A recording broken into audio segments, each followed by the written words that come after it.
T. Higgins will officially play on the franchise tag this season.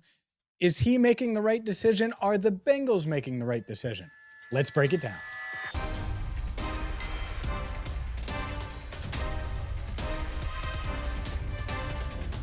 Hi again, everyone, and welcome into Cincinnati Bengals Talk. I'm James Rapien of BengalsTalk.com. Hit that subscribe button, ring the bell, and make sure that you join the 44,000 plus people that watch Cincinnati Bengals Talk and subscribe to Cincinnati Bengals Talk because training camp is right around the corner. We have you covered. Of course, today's video brought to you by Rivertown Inkery. Get to rivertowninkery.com for all of your orange and black gear this season. And T. Higgins, well, he's going to wear orange and black for at least this season, but no long-term extension. They had until Monday to get a deal done, T. Higgins's party and the Bengals, and it didn't happen. And let's be honest here, that felt inevitable. It is something that we thought about and expected and speculated about for months and months and months, and it is official. Ian Rapoport was the first to report this. And look, on the surface, it's like, okay, yeah, we've all expected this. But I do think there's a deeper conversation to have here. Because last year, how many times did you say, man, it would be nice to have Jesse Bates? And so in real time now, let's analyze this T. Higgins situation. Is this the right decision for T? Is this the right decision for the Bengals to not get a long-term deal done?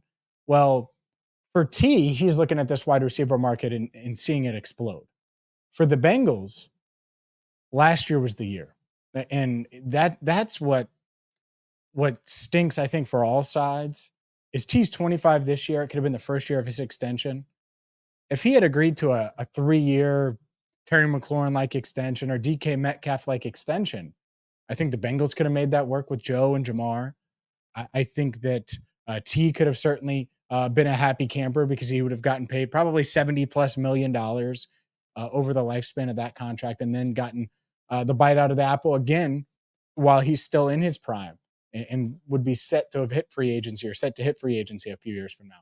They didn't get a deal done last offseason. And so this offseason, it never really felt like either side was close. You have T. Higgins coming off of his worst season due to injuries, and not just his injuries. Obviously, Joe Burrow was nicked up at the beginning of the year. That hurt T's production. And so who's wrong here? I don't think anyone's necessarily wrong. I do think that it's hard to find T. Higgins and someone like him. It's so funny every year. It's like, oh yeah, there are a ton of receivers in the draft. Half of them don't work out. And they certainly don't reach the level that T. Higgins has reached and could continue to reach and should reach. So I don't blame the Bengals this offseason for not getting something done.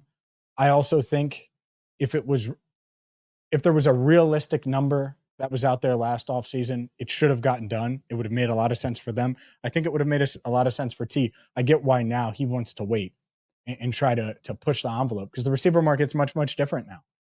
And it's evolved, and I get that.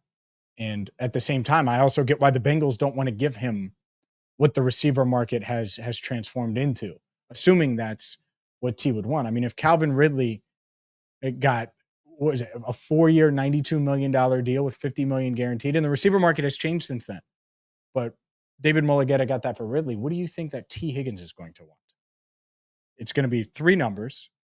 He's probably fine with a 4-year deal, but it's probably $110 million with 70 guaranteed or something like that. And I get why the Bengals wouldn't do that when they're looking at Jamar Chase and knowing that he's going to break the bank quite literally. So the good news is, and you'll hear from Mike Hilton later this week about this. I asked him about a bunch of topics. It was a really good conversation with Mike Hilton about T. Higgins and the fact that he signed the franchise tender and the fact that he's going to report to training camp on time and how surprised Mike was.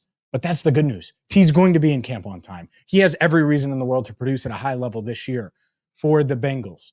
And the Bengals know that. So they want the best out of T. T wants to give them his best. We'll see if he can do that. We will have you covered throughout training camp all season long. So please hit that subscribe button, ring the bell. And for Andrew Fox Miller, I'm James Rapien. Thank you so much for watching Cincinnati Bengals Talk.